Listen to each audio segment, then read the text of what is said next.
Today on Robert's British Cars, we're going to put a heater in an MGTF. I know what you're thinking. Why would you want to?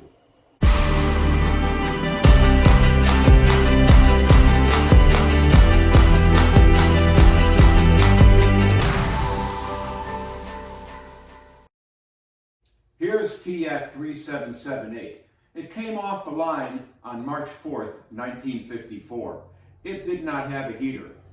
It ended up at a dealership in Palo Alto, California, where a guy named Jerry decided to buy it.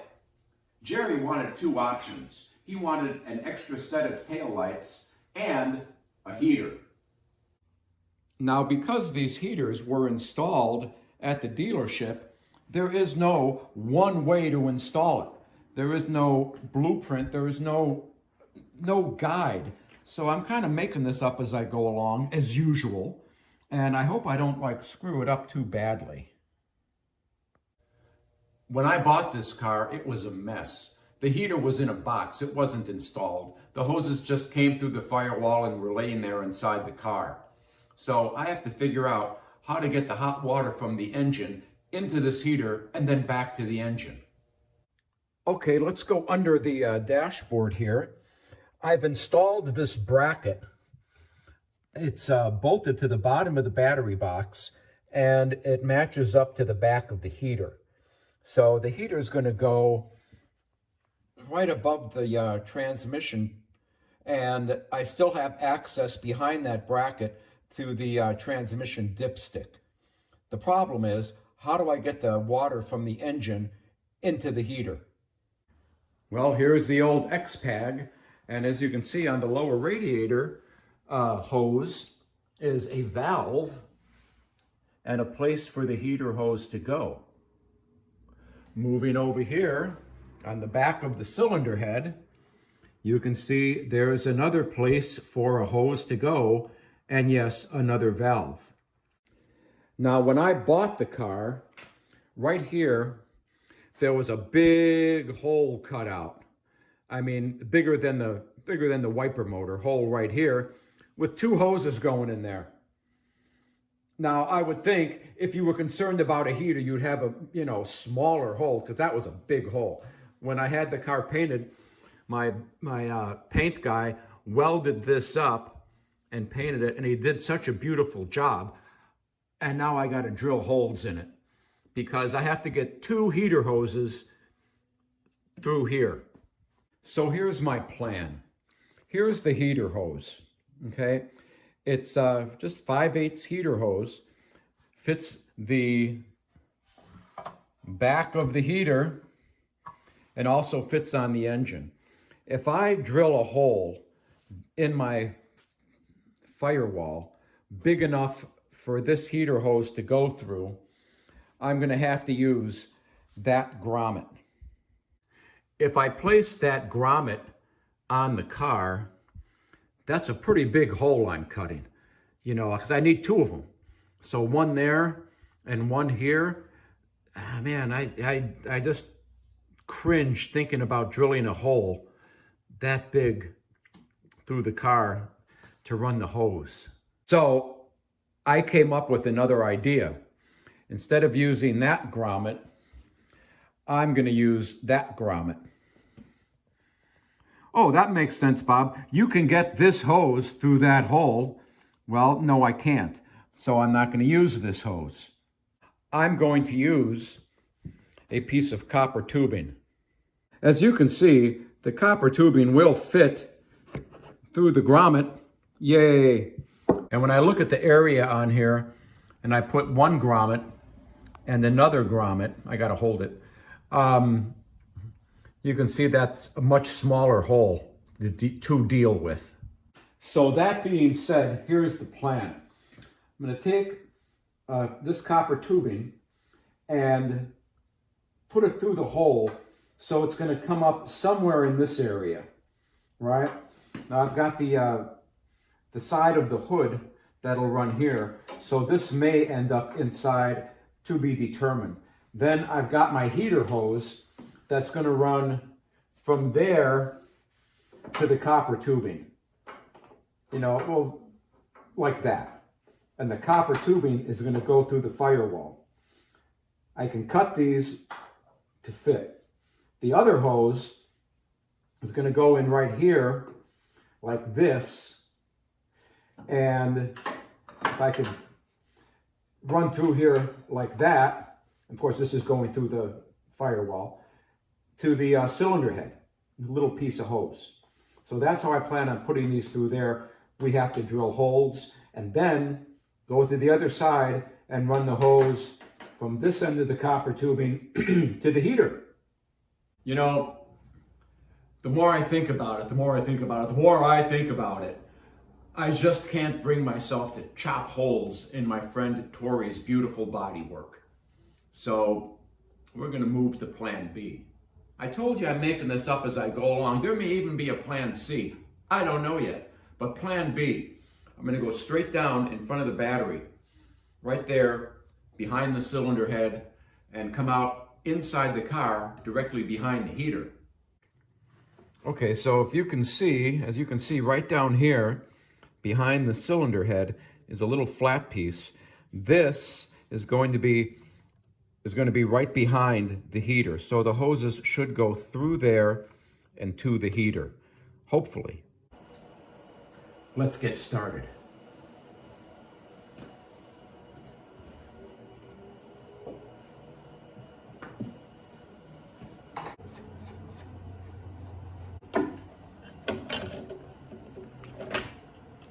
Okay, the battery's out.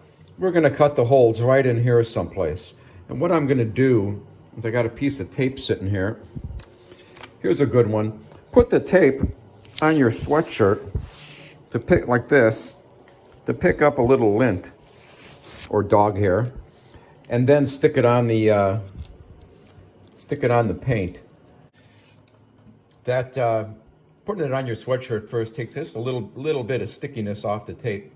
And I'm putting tape on there, and I'm going to drill through the tape because I can draw on the tape and mark my holes on the tape better than I can on the paint.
Well, here's an interesting issue.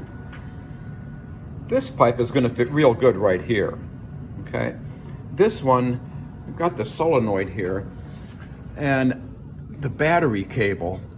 So I'm going to have to disassemble this to see if that pipe is going to go through here or maybe through here, behind there, or maybe just come out under the carburetor. We'll have to look at that. Remember what I said about there being a plan C? Well, I'm going to develop a plan C.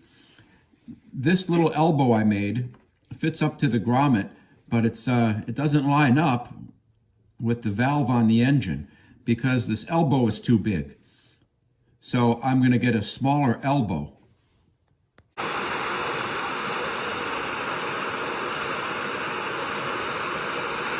Okay, as you can see, I have the hose going under the solenoid here. And there's the shot of the two of them. That's it. We're all hooked up under the hood. Let's go get hooked up inside the car.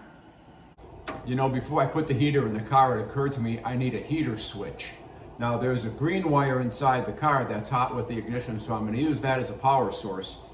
I'm going to take the ground wire and ground it to the mounting bolt, and I'm going to take this green wire and attach it to my switch. There we go, my on-off switch for the heater. I'm gonna use this piece of angle iron, it's actually stainless steel, to make a bracket that came out looking like this. That's gonna go underneath this screw, like that. And switch will go in it, and that'll be my on-off switch. So let's get this hooked up and get the heater in the car. The last time you saw this bracket, it was mounted inside the car, attached to the bottom of the battery box. When I matched up the heater to the bracket, it was sitting a little too far under there, so I had to re-drill some holes to bring the heater farther forward. Also, I'm going to attach the bracket to the heater on the bench because there's not a lot of room under there for me to try to put these bolts in. So we're going to attach this up, slide it into the car, and see how it looks. I don't know if you can see under here. Here's the bolts that the bracket for the heater attached to, and here's the wire for the switch. Okay, so let's take the heater and see if we can squeeze it in here, somewhere around here. And now I gotta try to get those bolts in there.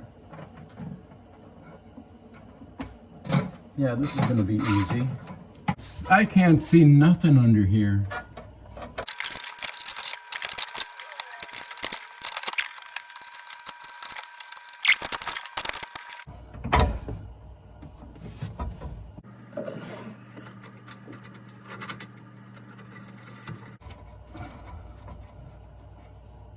Okay.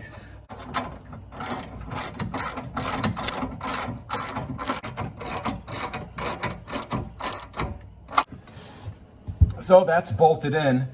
I've got a little bit of play this way, of course nothing side to side, and hopefully that'll just be enough to get the carpet under there.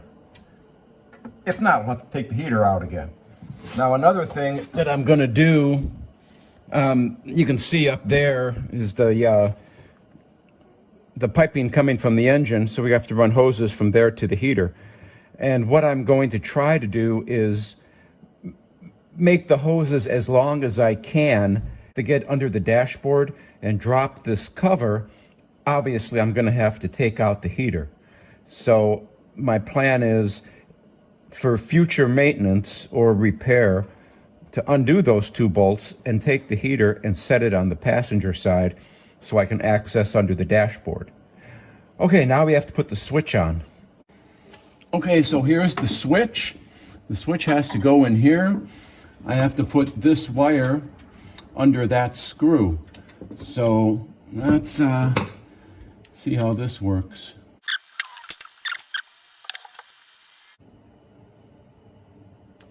Okay, and we'll take this off and put that through there.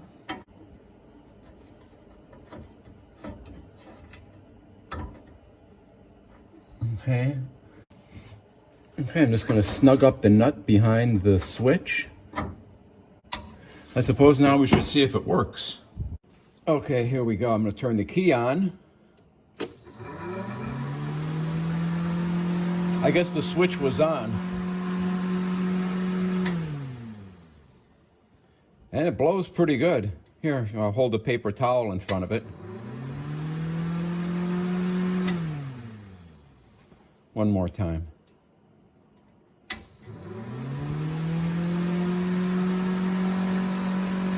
So there you go. We have a heater. All we need now is an engine that runs. Well, the heater is installed. Does it throw heat? Well, it blows air pretty good. I don't know if it's going to throw heat until I start the engine. This engine has never run. It's a brand new engine. I rebuilt it, I don't know, a year and a half, 2 years ago. I've got 185 pounds of compression. I've got rebuilt carburetors. Everything on here is new. So we're going to make a video of the first start of this XPAG engine. That'll be the next one in line. We'll see you then. Bye-bye.